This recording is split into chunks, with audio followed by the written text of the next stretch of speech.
Por maioria, o plenário do Supremo Tribunal Federal recebeu a denúncia contra o presidente do Senado, o senador Renan Calheiros, pelo crime de peculato, cuja pena varia de 2 a 12 anos de reclusão. O Ministério Público acusa Renan Calheiros de prestar informações falsas ao Senado em 2007, ao tentar comprovar ter recursos suficientes para pagar a pensão de uma filha que teve com a jornalista Mônica Veloso.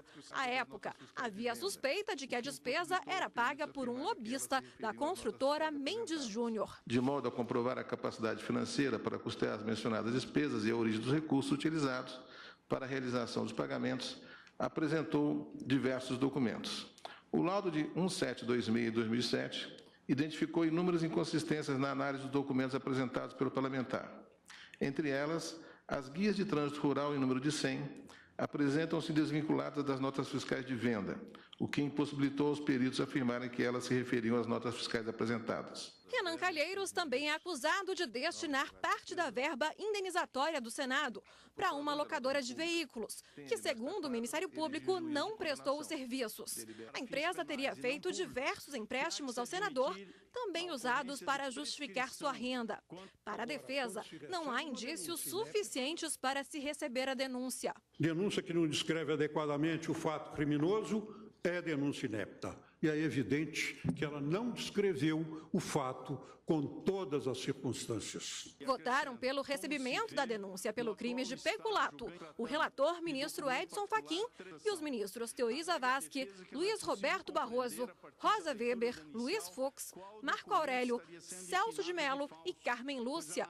O relator rejeitou a abertura de ação penal pelo crime de uso de documento falso e declarou a prescrição em relação ao crime de falsidade ideológica quanto aos documentos particulares. Para o ministro Edson Fachin, em relação aos documentos públicos, a denúncia por falsidade ideológica não deve ser recebida. Desde 11 de junho de 2015, estão prescritos os crimes de falsidade ideológica dos documentos particulares em razão da incidência da regra do artigo 109.4 do Código Penal, uma vez que teriam sido tais documentos utilizados em 11 de junho de 2007, perante o Conselho de Ética do Senado, ou seja, há mais de 8 anos, prazo no qual os crimes cuja pena máxima não excede a 4 anos prescreve. Voto por receber a denúncia pelo crime de peculato, artigo 312 do Código Penal.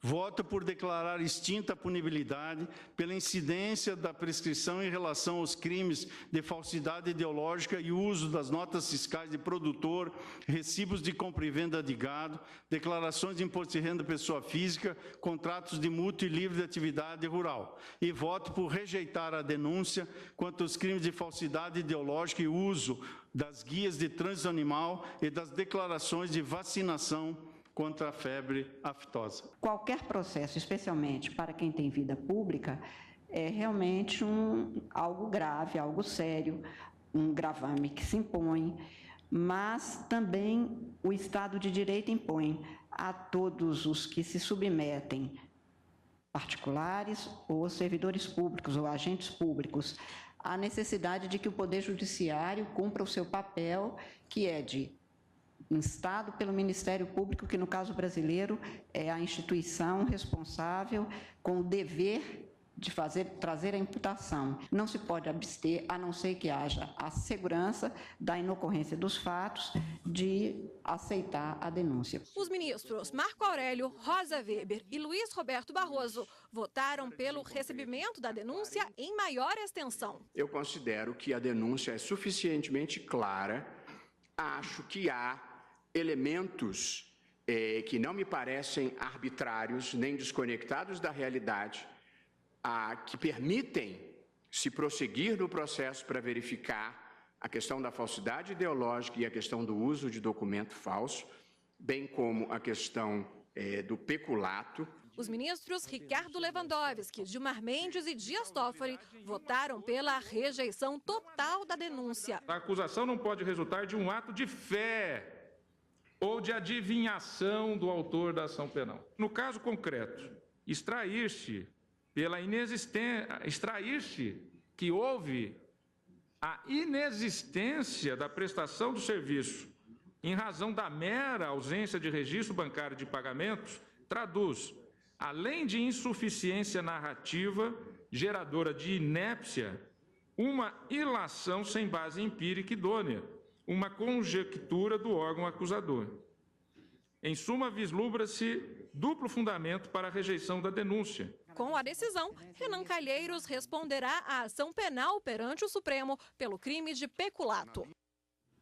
E para comentar a sessão de ontem no plenário do Supremo Tribunal Federal, está aqui a consultora jurídica da TV Justiça, Karina Zuccolotto. Boa tarde, Karina. Boa tarde, Érica. Karina, essa investigação em relação ao senador e presidente do Senado, Renan Calheiros, não teve origem no Ministério Público, né? Teve uma origem anterior.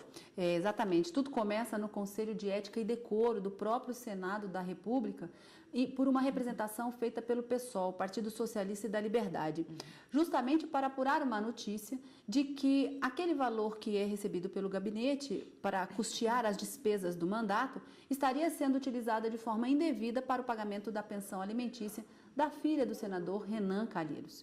Nesse ponto, a suspeita sobre... Aí deu-se início a uma investigação nesse Conselho de Ética e Decoro, e tudo começa justamente porque o senador teria feito uma declaração da sua renda que seria, de uma certa forma, incompatível com os gastos pagos em razão da pensão alimentícia.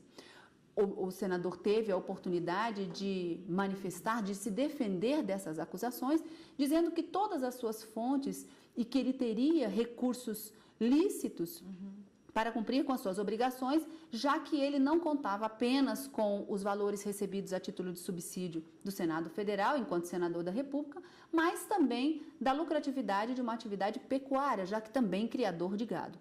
A partir dessa defesa, vários documentos foram apresentados para corroborar a informação de que não haveria pagamento de terceiros, por parte de terceiros dessa pensão alimentícia, afastando, portanto, a alegação de que haveria um pagamento de propina e de utilização indevida dessa verba parlamentar. E, a partir desses documentos, foi feita uma perícia e aí, sim, inicia-se a investigação no Ministério Público Federal. Quando o Ministério Público Federal dá origem a essas investigações e surge o inquérito que tramitou aqui no Supremo Tribunal Federal, já que há uma prerrogativa de foro e o juiz natural para investigar também acaba sendo o Supremo quando se trata de parlamentares federais, houve uma decretação da quebra do sigilo bancário do senador Renan Calheiros e, a partir daí, o Ministério Público entendeu haver indícios suficientes de que a verba indenizatória do gabinete estaria sendo utilizada de forma indevida, não para pagar e custear as despesas do próprio gabinete do senador, mas sim, supostamente, para pagar essa pensão alimentícia. E aí a história surge aqui no Supremo, outras investigações são feitas e na quinta-feira dessa semana, ontem, os ministros acabaram, por maioria, recebendo essa denúncia parcialmente apenas do Ministério Público, porque, além do crime de peculato, que é essa utilização indevida de recursos públicos, do qual se tem a posse em razão do cargo que ocupa para fins alheios ou para benefícios próprios, esse foi apenas uma das acusações, essa foi apenas uma das acusações feitas pela Procuradoria-Geral da República. Outros 2 crimes também foram apontados, supostamente de ter cometido o senador Renan Calheiros, mas não foram recebidos. Uma declarada prescrição, o outro não recebido, apenas segue aqui no Supremo a ação penal, portanto, agora para se apurar se efetivamente houve o crime de peculato ou se Renan Calheiros deve ser absolvido e não há provas suficientes para tanto. Tá ótimo, Karina. Muito obrigada pela explicação por hoje. Até semana que vem. Até sexta. Até lá.